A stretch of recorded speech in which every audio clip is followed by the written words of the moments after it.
Hello.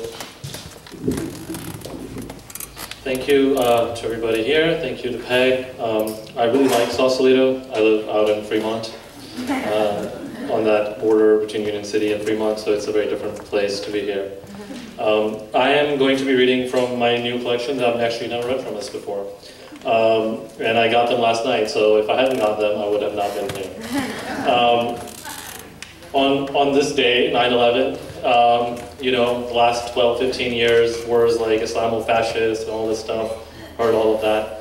I got the opportunity through my art, through my work to, you know, do something else, and so I produced Islamo-surrealism. And that's this book, and it ranges from the Persian Gulf to the American South, where I lived in Alabama. From ancient Greece to pre-Islamic Arabia, the stories observe the clash of civilizations through the surrealist monocle.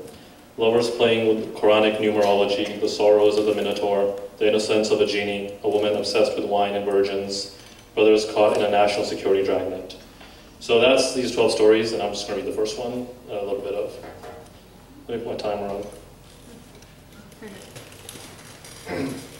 Two things. There's two pieces of clothes in the Persian Gulf. The men wear a dishdasha, the white one, and the women wear abaya, the black one. So this story is called The Woman in the Scorpion Abaya. A woman with a large sequined scorpion on the back of her flowing black abaya started coming to the lagoon, the mall on Amwaj Island in Bahrain. Ishaq Rahman was a swarthy American of Pakistani descent, tall with lightly tattooed arms, who lived in Al Firdaus Towers and spent a great deal of time at the mall. He went by the name of Ash. He became intrigued by the woman in the scorpion abaya. As he sat outside the tea club drinking a brew of silver peony, Ash watched the woman walking around the artificial lagoon. She kept the front of her abaya fully open, stepping forward in tight black leggings and silver heels.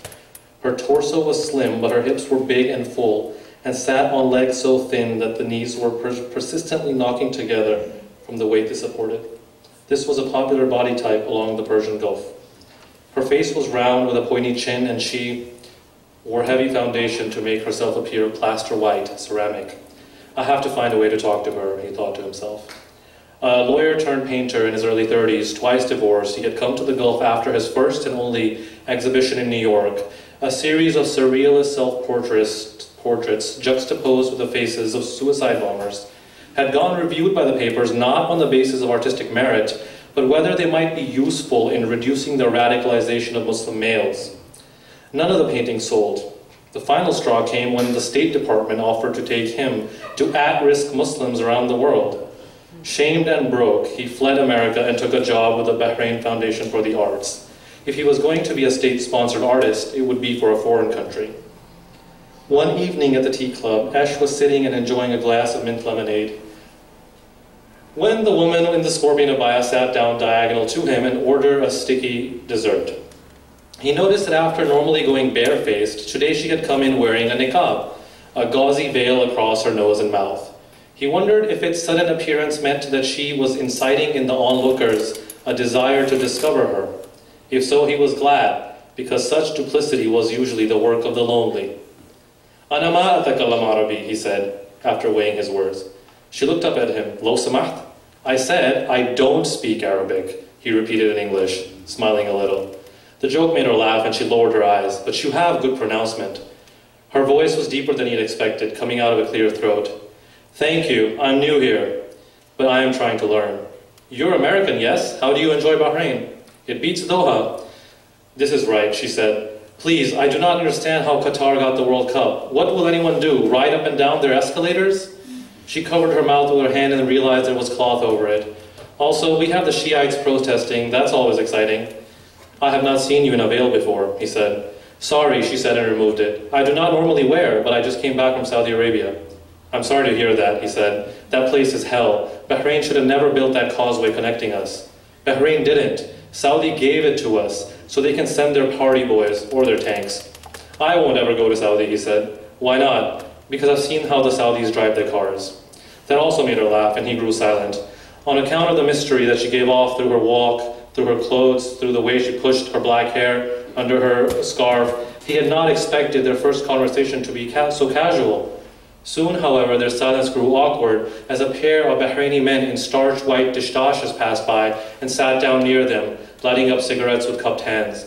Their presence made Esh's heart beat hard. He imagined them commenting to each other about how an outsider was trying to talk to one of their women. Had they already classified him among the Pakistanis and Indians of the world, or could they tell that he was an American and therefore outside the ambit of their revulsion? You always walk around the lagoon, Esh said, so his New York accent was nice and apparent. I like it too, that lagoon. So you notice, she said, your scorpion is hard to miss. Do you know the scorpion? It's the one animal that kills instead of letting another kill it. You have taught me something. Do you live nearby? Am I reading too fast? No. You have taught me something. Do you live nearby? She shook her head, not offering anything further, regretting the somewhat revealing comment he had just made. He noticed her hesitation and pointed to Alfredo's tower. That's where I live. That's my balcony, second highest facing the water. He dropped his hand as quickly as he raised it because the two onlookers had followed his fingers and now knew where he lived. That is very close, she said. You may be here very much. There was hope in her voice.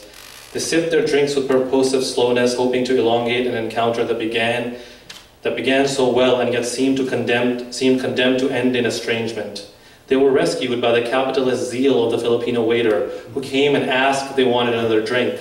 The joint affirmation of the refill felt like a conspiracy, and they smiled at one another. They talked about the lights in the lagoon, the way it looked like a bowl of dark milk, or mystical wine. She said it was her first time visiting Amwaj. This admission allowed him to inquire about her person. He learned that she had attended the top schools in Bahrain and gone abroad to study in Paris. The circumstance had brought her back a few years before. Her name was Maryam bint Mudathir.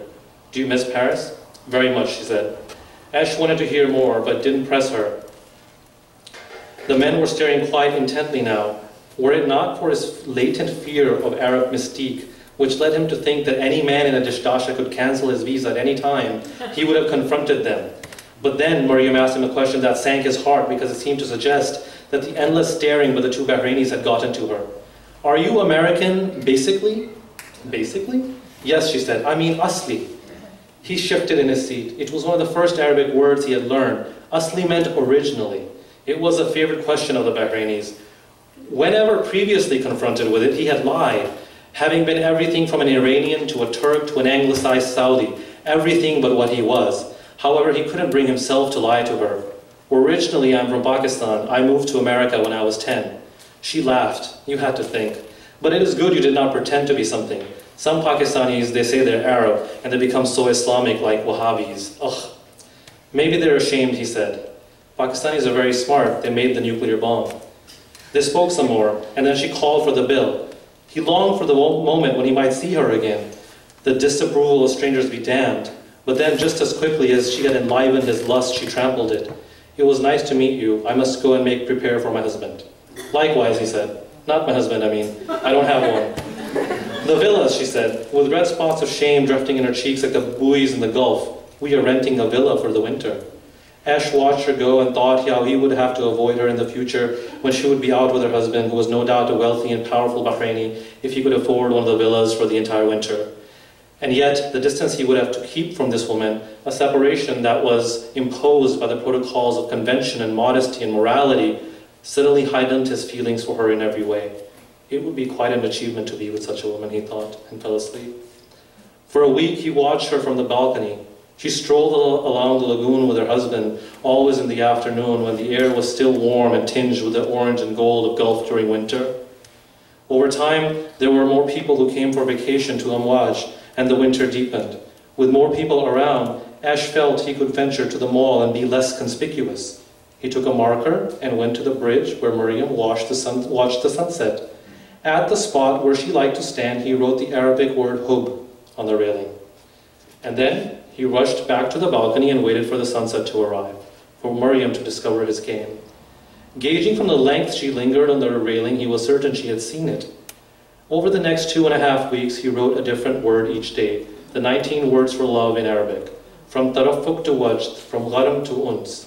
He surprised himself. In previous romantic dealings, he had always been circumspect about that word. What prompted the change with Maryam? There's something old-fashioned about her, he told himself. It was as if she was caught on the cusp of some unknown transition, which imbued her with a strange charm. The first time Miriam saw the calligraphy, she thought it was just some amusing graffiti. She almost showed her husband. But as the pattern became evident, she was glad she kept the discovery to herself. Each day she read a new synonym and smiled, and to remind herself that this was not just an astonishing dream, she would stand upon the bridge and rub her palm against the railing until the ink soaked into her skin. She liked the thought that a man was coating her body in love, in love, in love. Thank you.